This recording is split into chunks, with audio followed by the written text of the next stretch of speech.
जय हिंद दोस्तों, स्वागत है आपका अपने channel Sarathi education and updates पर। और पिछली क्लास में हम लोगों ने देखा था कि किसी संख्या का डिविजिबिलिटी रूल जो है, जिसको हम लोग क्या कहते हैं भाई, डिविजिबिलिटी रूल मतलब विभाज्यता की जांच। उसमें मैंने आप लोगों को 1 से लेकर के 9 तक की संख्याओं को मैंने बताया था, जिसमें 7 का और 11 का उसमें जो है दूसरे तरीके से बताया था। लेकिन आज जो है आप लोगों को एकदम लेटेस्ट तरीके से बताऊंगा कि कोई भी संख्या 7 से कब कटेगी या 11 से कब कटेगी। तो देखते हैं, सबसे पहले आप लोग समझेंगे कि 7 से कोई संख्याएं कब कटती हैं। कितना भी बड़ा अगर आपको नंबर दिया रहे, अगर उसको आप सॉल्व करते हैं आपको डिवाइड करके देखना पड़ेगा। लेकिन मैं जो तरीका बताऊंगा उससे आप किसी भी संख्या को चेक कर सकते हैं कि वो 7 से कटेगी या नहीं कटेगी। तो चलिए शुरू करते हैं। देखिए, अगर कोई नंबर दे, ये नंबर दिया हुआ है, एक छोटे से नंबर से पहले समझते हैं, उसके बाद जो है बड़ी संख्याओं पर समझेंगे हम लोग। तो इसका जो कह रहा है कि जो 252 दिया हुआ है ये 7 से कटेगा कि नहीं कटेगा, तो आपको 7 से डिवाइड करके देखना पड़ेगा।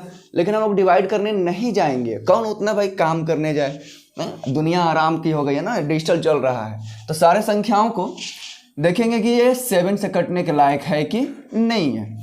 तो इसमें आपको कुछ नहीं करना है, इसमें जो है आपको जो वंस प्लेस पर नंबर है, वंस प्लेस कहें या यूनिट डिजिट कहें, दोनों बात एक ही है। यूनिट डिजिट या वंस प्लेस, इकाई की संख्या। बाकी जो है आपको दोनों नंबर लिख लेने हैं, बाकी जो है आपको दोनों नंबर लिख लेने हैं और इसमें से माइनस करना है। किसको माइनस करना है भाई, किसको माइनस करना है? तो जो संख्या दी हुई रहेगी ना, इसका 2 गुना करके माइनस करना है। इकाई की संख्या को 2 गुना करके बाकी जो संख्याएं बची हुई रहेंगी उसमें से माइनस कर लीजिएगा।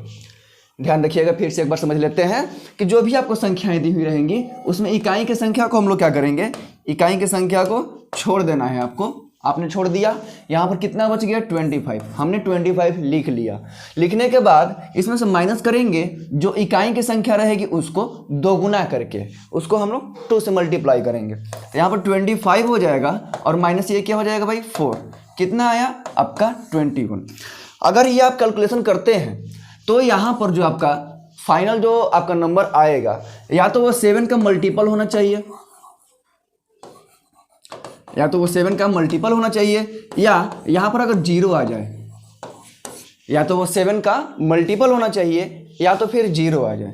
तो दोनों कंडीशंस में ये 7 से क्या होंगे डिविजिबल होंगे। एक और संख्याओं को समझ लेते हैं।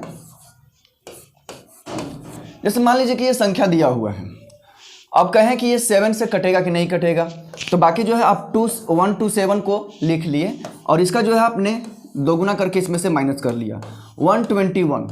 यहाँ पर 121 आ गया, तो क्या ये 7 से कटेगा? इसको भी हम लोग चेक कर सकते हैं। तो 12 अब माइनस इसका 2 गुना करेंगे 2, आपका आया कितना भाई 10। क्या 10 जो है 7 के टेबल में है? बिल्कुल नहीं है, और न ही उसकी जगह पर 0 आया है। तो ये जो नंबर है आपका 7 से डिविजिबल नहीं होगा। ऐसे समझ लेते हैं हम लोग। नेक्स्ट 11 का, इसमें हम लोग केवल 2 ही रूल समझेंगे, 11 और 7 का। और बाकी जिसको और कुछ रूल समझने हैं इसके कैसे आते हैं, तो उसका जो लिंक आपको है डिस्क्रिप्शन में मैं दे दूंगा, आप लोग उसको एक बार जरूर देखिएगा, एकदम अच्छे से समझ में आएगा। 11 के 2 रूल्स हैं, 11 के 2 रूल्स हैं। दूसरी है, सबसे पहले हम लोग पहला समझेंगे इसमें कि 11 के 2 रूल्स कौन कौन से हैं। तो पहला रूल ये है कि अगर वो रिपीटिंग नंबर हो,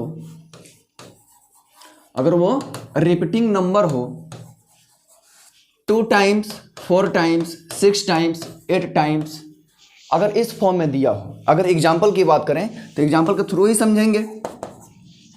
जैसे कोई नंबर को रिपीट कर रहा हो, एक ही नंबर को रिपीट कर रहा हो बार बार। रिपीट का मतलब क्या होता है? बार बार उसको दोहराना। तो हमने 2 को 2 बार लिख लिया, या हमने 5 को 4 टाइम्स लिख लिया, क्योंकि मैंने बताया कि या तो 2 बार लिखेगा, या तो 4 बार, या तो 6 बार, या तो 8 बार, यही तो लिखेगा आपको। तो मैंने 5 बार लिख लिया। उसके बाद जो है आपका 8 बार भी लिखे किसी भी संख्या को, एक ही संख्या को अगर रिपीट करें, यहाँ पर मैंने 6 बार लिखा है ना, 8 बार हो गए आपके। तो ये नंबर्स जो है आपके 11 से डिविजिबल होंगे।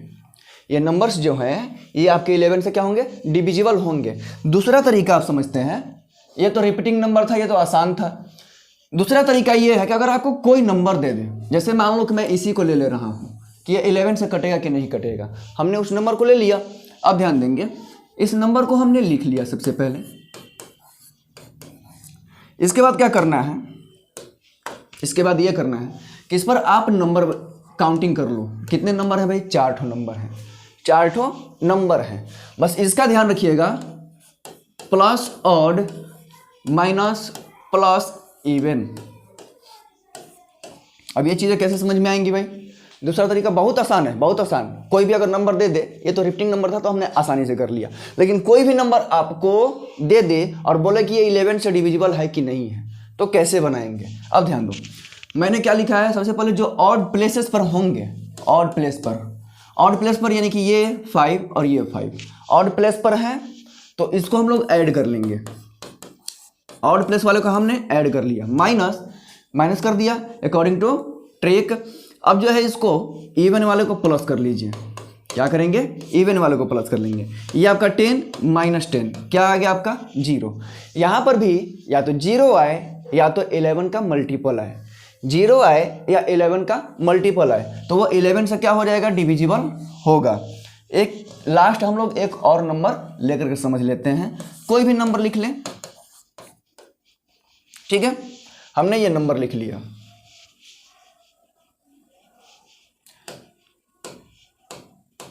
हमने ये नंबर लिख लिया। चलिए ध्यान दीजिए, क्या ये जो नंबर है ये आपके कटने के लायक है? तो 1 2 3 सबसे पहले काउंटिंग कर लेना है।